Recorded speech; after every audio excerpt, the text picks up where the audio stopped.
अस्सलाम वालेकुम, Iqbal advocate is here for new legal lecture. आज का जो हमारा लीगल लेक्चर है Iqbal international law services. What is the हम बात कर रहे हैं कि limitation in the law. Law में लिमिटेशन क्या होती है, आपने देखा होगा लिमिटेशन का जिक्र किया होगा।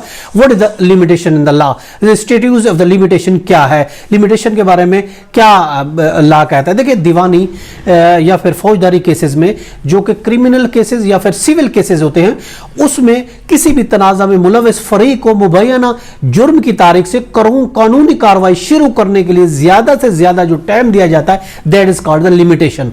उसको कहा जाता है लिमिटेशन इन लॉ में, इसको कहते हैं। यानी चाहे आपका सिविल केस है चाहे क्रिमिनल केस है, कोई भी अगर कोई तनाज़ा हो जाता है चाहे वो क्रिमिनल किस्म का है या फिर फौजदारी सिविल किस्म का है, कोई प्रबल लेन देन है या फिर कोई आपका कोई बिजनेस लेन देन है या फिर कोई क्रिमिनल मैटर है, तो उसको जो भी उससे मुतासरा है, जो भी उस जुर्म से एग्रीव्ड पर्सन है, तो उसको उस जुर्म की तारीख से एक कानूनी कार्रवाई के लिए कोर्ट एक टाइम देती है, ज्यादा इतना टाइम देती है, आपको उसी टाइम के अंदर अंदर कानूनी कार्रवाई करना जरूरी होती है। अगर आप उसमें कानूनी कार्रवाई नहीं करेंगे तो फिर उसके बाद आप कानूनी कार्रवाई नहीं कर सकते। कानून साज इदारा जो है इसको मंजूर करता है लिमिटेशन, एक बाई लॉ बाई जो स्टेट है, गवर्नमेंट है, जो हमारी पार्लियामेंट है, उसको कानून साज जो इदारा है उसको एक मंजूर करता है और जो कि कानूनी कार्रवाई के लिए एक लिमिट मुकर्रर करता है। हर केस की, हर चीज की एक अलग लिमिट मुकर्रर करता है। हर एक केस की एक लिमिट नहीं होती, किसी की कम होती है, किसी की ज्यादा होती है।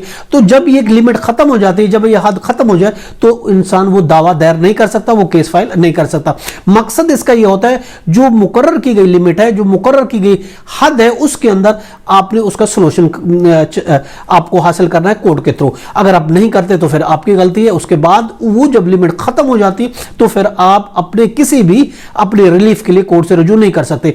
एक मुल्क से दूसरे मुल्क या सूबा, एक सूबे से दूसरे सूबा, ये लिमिटेशन लॉ मुख्तलिफ हो सकता है। जरूरी नहीं एक सूबे में ये लिमिटेशन, दूसरे में दो, या फिर एक मुल्क से दूसरे मुल्क। ये चूंकि ये एक मुल्क का अपने स्टेट जो होता है, मुल्क अपना कानून साज द्वारा उसके लिए कानून पास करता है, इसलिए ये मुख्तलिफ हो सकता है, मगर फिर भी लिमिटेशन लागू होता है। लिमिटेशन एक्ट अगर हम बात करते हैं पाकिस्तान में, तो लिमिटेशन एक्ट 1908 है जिसमें हर चीज की अलग अलग लिमिटेशन दी गई है। जैसे 7 दिन से कम 7 दिन से 60 साल तक की मुख्तलिफ चीजों की लिमिट दी गई है। और इसको under article 37 CPC leave to appeal के लिए अगर हम बात करते हैं 37 चैप्टर की, उसमें 10 दिन का टाइम दिया गया। और इसी तरह के अपील है जो जनरली तौर पर 30 दिन में होती है। और इसके अलावा जो 30 साल की भी होती है by local authority of the position of the any public street या फिर रोड का पोजीशन लेने के लिए उसको 30 साल है। और इसके लिए 60 साल भी है। मॉर्गेज के लिए तो रिडीम करने के लिए, आपको रिकवर पोजीशन हासिल करने के लिए 60 साल है। इसी तरह मुख्तलिफ चीजों की लिमिटेशन मुख्तलिफ है। किसी की 7 दिन है, किसी की 1 महीना है, और किसी की 3 साल है, किसी की 1 साल। इसी तरह मुख्तलिफ लिमिटेशन है जो कि हमारा स्टेट्यूट है लिमिटेशन एक्ट 1998 का, उसमें हर चीज की लिमिटेशन दी गई है। अगर हम कोई भी केस फैमिली करना चाहते हैं, चाहे हमारा फैमिली केस है, चाहे हमारा क्रिमिनल केस है, चाहे हमारा रेंट केस है, तो उसके लिए, चाहे हमारा रिकवरी का केस है, प्रॉपर्टी का केस है, तो उसके लिए एक लिमिटेशन मुकर्रर है। उस लॉ के मुताबिक हमें उस लिमिटेशन के अंदर अंदर कोर्ट में जाना होगा। अगर वो लिमिटेशन बार्ड हो गई, अगर वो टाइम गुजर गया, तो फिर हम कोर्ट में नहीं जा सकते, अपने हक के लिए नहीं जा सकते। मकसद ये है कि आप एक मुद्दत के अंदर, ये नहीं कि बहुत ज्यादा इस तरीके से तो केसेस फाइल हो जाएंगे अगर 10 साल 20 साल 50 साल पुराने होने लगे। इसलिए कानून के लिए एक लिमिट मुकर्रर की गई कि अगर आपको अपना